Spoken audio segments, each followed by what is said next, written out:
స్వేచ్ఛ ఎక్కువ అని చెప్పుకోవాలి. మనం కాంగ్రెస్ పార్టీలో స్వేచ్ఛ ఎక్కువగా ఉంటుందని చెప్పుకోవాలి.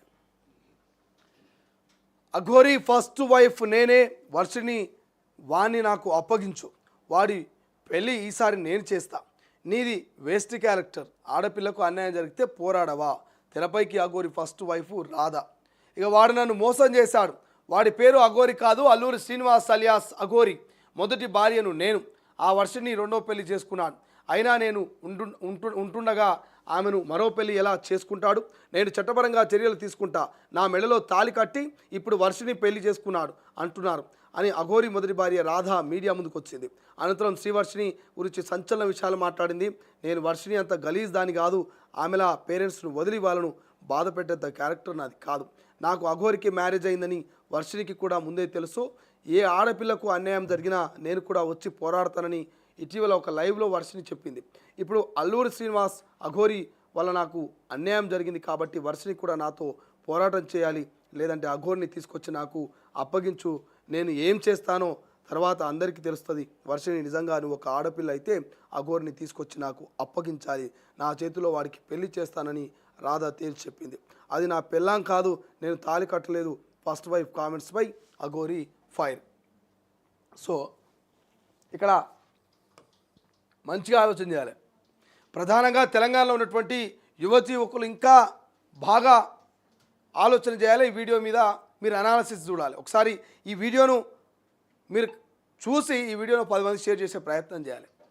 ఎందుకు ఈ వీడియోను చూడాలి, ఎందుకు ఈ వీడియోని షేర్ చేయాలంటున్నంటే, ఇలా మీరు చూడండి, తెలంగాణలో ఉన్నటువంటి చాలామంది యువత, నిరుపేద కుటుంబాల్లో ఉన్నటువంటి యువత పొట్ట చేతులు పట్టుకొని హైదరాబాద్కు వచ్చి ఉద్యోగం కోసం రాత్రింబగలు కష్టపడి 5 రూపాయల భోజనం చేసి వాళ్ళు చదువుకొని ఉద్యోగాల కోసం ట్రై చేసి ఉద్యోగం వస్తేనేమో ఓకే, బట్ ఉద్యోగం రాకపోయినా ఊరికెళ్ళి ఇంకేదైనా పని చేసుకొని పెళ్లి చేసుకుందామంటే ఇలా కష్టపడి ఎంబీబీఎస్లు, ఎంకామ్లు, బీకామ్లు, బీఏలు చేసిన వాళ్ళకు పిల్లని ఎవడిస్తలే, వాళ్ళు ఎవడు పెళ్లి చేసుకుంటలే.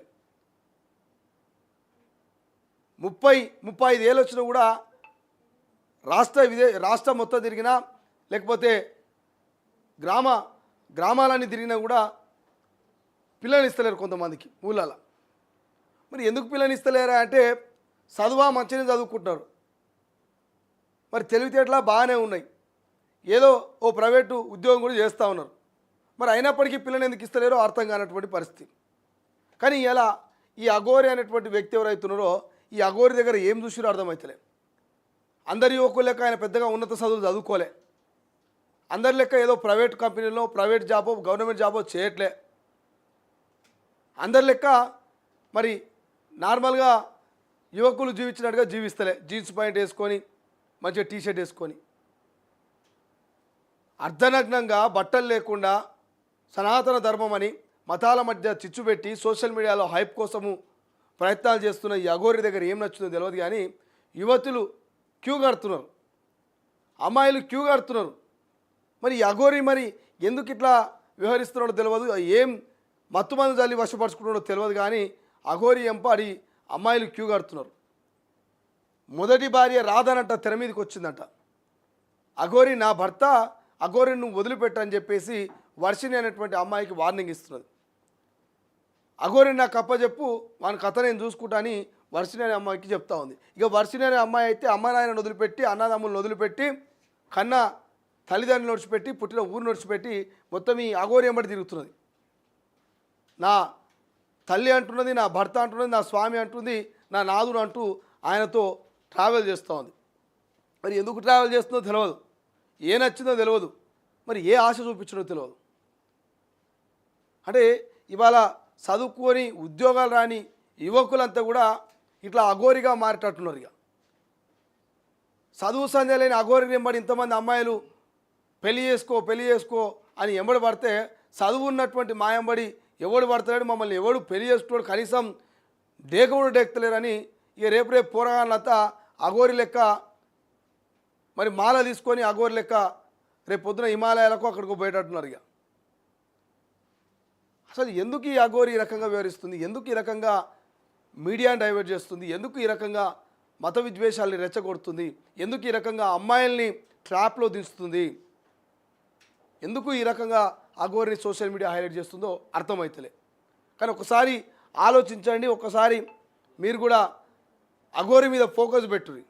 నిజంగానే అఘోరి అన్నం తినకుండా జీవితాన్ని గడుపుతున్నదా? నిజంగానే శివాల పుర్రెలు తింటున్నదా?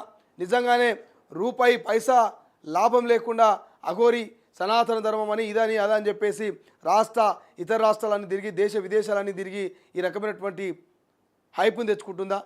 ఎవరి అఘోరి ఎందుకు ఇట్లా చేస్తుంది అనేది మీరు కూడా ఒకసారి ఆలోచన చేయరు. అద్భుతమైనటువంటి కారులో తిరగనికే పెట్రోలు, యాత్రల పేరిట మరి అఘోరికి ఇష్టం వచ్చినట్టుగా పైసలు, పూజల పేట ఇష్టం వచ్చినట్టుగా పైసలు ఎక్కడి వెళ్ళి వస్తున్నాయి? ఒక్కొక్క పూజకు 5 నుంచి 10 లక్షలు తీసుకుంటుందట అఘోరి. ఏం పూజలు చేస్తుంది ఆమె? పూజలతో ఏమైనా ఆగేది ఉన్నదా? ప్రకృతి వైపరీత్యాలు ఏమైనా ఆగుతాయా? మనిషి భవిష్యత్తు ఏమైనా మారుతుందా? నిజంగానే ఈ అఘోరి పూజలకు అంత పవర్ ఉంటే రానున్నటువంటి రోజుల్లో భూకంపం వస్తుందని ప్రచారం జరుగుతుంది. భూకంపాన్ని ఆపమనండి. ఎస్ఎల్బిసి లాంటి టన్నెల్లో ప్రమాదంలో 8 మంది కార్మికులు చెక్కున్నారు. అటువంటి ప్రమాదాలను ఆపమనండి.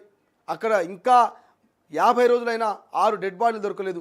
ఆ 6 డెడ్ బాడీలను ఆమె పూజలతోటి బయటకు తీయమనండి. కనీసం ఐడెంటిఫై చేయమనండి, చూద్దాం. దేనికి అఘోరి పూజలు పునస్కారాలు ఉపయోగపడుతున్నాయి? దేనికి అఘోరి ప్రజలకు ఉపయోగపడుతున్నది? అఘోరి వ్యాఖ్యలతో ప్రజల్లో ఏం చైతన్యం కల్పిస్తున్నది? సో ఒక్కసారి సామాన్యుడిగా మనం ఆలోచన చేయాలి. ఎందుకు అఘోరి ఈ రకంగా అమ్మాయిల్ని వలలో వేసుకుంటుంది? ఎందుకు ఈ రకంగా అఘోరి అమ్మాయిలతో సోషల్ మీడియాలో వీడియోలు చేస్తున్నదని ఒకసారి మనం ఆలోచన చేయాలి. యువతులు కూడా, అమ్మాయిలు కూడా ఆలోచన చేయాలి. అందమైన అబ్బాయిలు ఉన్నారు, చదువుకొని చక్కగా ఉద్యోగం చేసుకున్నటువంటి అబ్బాయిలు ఉన్నారు. మరి అటువంటి వాళ్ళని విడిచిపెట్టి ఈ రోడ్ల మీద తిరిగే ఈ అఘోరి దగ్గర ఏం నచ్చుతుందో తెలియదు. కానీ ఈ రాధా ఈ వర్షినటువంటి అమ్మాయిలు మరి ఆ కృష్ణుడి కోసం కొట్లాడుతున్నారు. ఈ కృష్ణుడిని కూడా, కృష్ణుడితో కూడా పోల్చొద్దు ఈ అఘోరిని. కానీ మరి ఆ కృష్ణుడి లెక్క ఇద్దరు అమ్మాయిల్ని, రాధా వర్షిణిని ఈయన మెయింటైన్ చేస్తూ ఉన్నాడు. సో అట్లున్నది ఈ లేడీ అఘోరి కథ. ఇక్కడ లేడీ అఘోరి అంటాడు, మరి అక్కడ అమ్మాయిల్ని మెయింటైన్ చేస్తాడు. ఇది ఎక్కడ కథనో అర్థమవుతలేదు. ఎలా సనాతన ధర్మం అంటాడు, మాట్లాడేటివన్నీ కూడా పచ్చి బూతులే, రెచ్చగొట్టే మాటలే. ముఖ్యమంత్రిని తిడతాడు, అక్కడ పోలీసులను తిడతాడు. అమ్మ అని వచ్చిన భక్తుల మీద కత్తితో దాడి చేస్తాడు.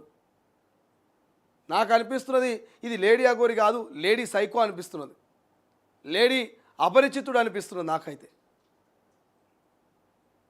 సో మరి ఈ అఘోరి మీద మరి ప్రభుత్వాలను ఏమైనా యాక్షన్ తీసుకుంటాయో లేకపోతే ఇట్లే గాలికి వదిలేసి సమాజాన్ని చెడగొడితే తెలియదు. కనీసం సనాతన ధర్మం అన్న స్పందించాలి. హిందూ ధర్మ పెద్దలన్నా సనాతన ధర్మం అన్నా మరి స్పందించి మా సనాతన ధర్మాన్ని అవమానపరుస్తున్నావు, మా సనాతన ధర్మాన్ని పలసన చేస్తున్నావు, మా హిందువులను అవమానపరుస్తున్నామని ఈ అఘోరి మీద యాక్షన్ తీసుకోవాలి. చూడాలి ఏం జరుగుతుంది అనేది.